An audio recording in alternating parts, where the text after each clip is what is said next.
ছবি লিখেছেন শরৎচন্দ্র চট্টোপাধ্যায়। বাথহীন আঁকিত।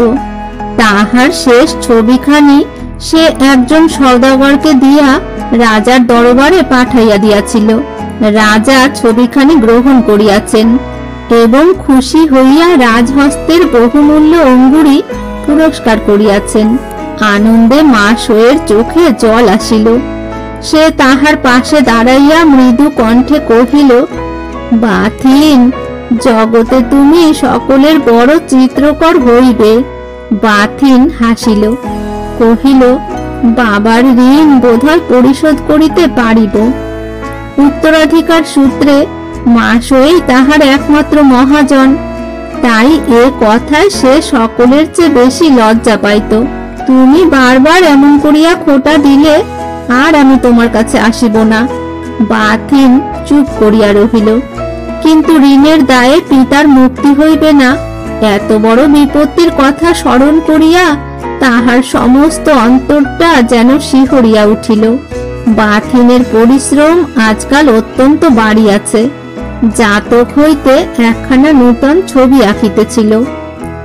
আজ সারা দিন মুখ তুলিয়া চাহে নাই। মাস হয়ে প্রত্যহ যেমন আসিত, আজিও তেমনি আসিয়াছিল। বাথিনের শোবার ঘর, বসিবার ঘর, ছবি আঁকিবার ঘর সমস্ত নিজের হাতে সাজাইয়া গুছাইয়া যাইত। চাকর দাসীর উপরে কাজটির ভার দিতে তাহার কিছুতেই সাহস হইত না। সম্মুখে একখানা দর্পণ ছিল, তাহারই উপর বাথিনের ছায়া পড়িয়াছিল। মাস হয়ে অনেকক্ষণ পর্যন্ত এক দৃষ্টে চাহিয়া থাকিয়া হঠাৎ একটা নিঃশ্বাস ফেলিয়া কহিল, বাথিন, তুমি আমাদের মতো মেয়ে মানুষ হইলে এতদিন দেশের রানী হইতে পারিতে। বাথিন মুখ তুলিয়া হাসি মুখে বলিল, কেন বলতো? রাজা তোমাকে বিবাহ করিয়া সিংহাসনে লইয়া যাইতেন। তার অনেক রানী, কিন্তু এমন রং, এমন চুল, এমন মুখ কি তাদের কারো আছে? এই বলিয়া সে কাজে মন দিল। কিন্তু বাথিনের মনে পড়িতে লাগিল, মান্দালেতে সে যখন ছবি আঁকা শিখিতেছিল তখনও এমনি কথা তাহাকে মাঝে মাঝে শুনিতে হইত।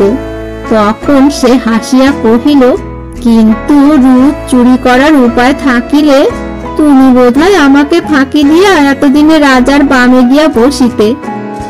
মাস হয়ে এই অভিযোগের কোনো উত্তর দিল না, কেবল মনে মনে বলিল, তুমি নারীর মতো দুর্বল, নারীর মতো কোমল, তাহাদের মতোই সুন্দর। তোমার রূপের সীমা নাই। এই রূপের কাছে সে আপনাকে বড় ছোট মনে করিত।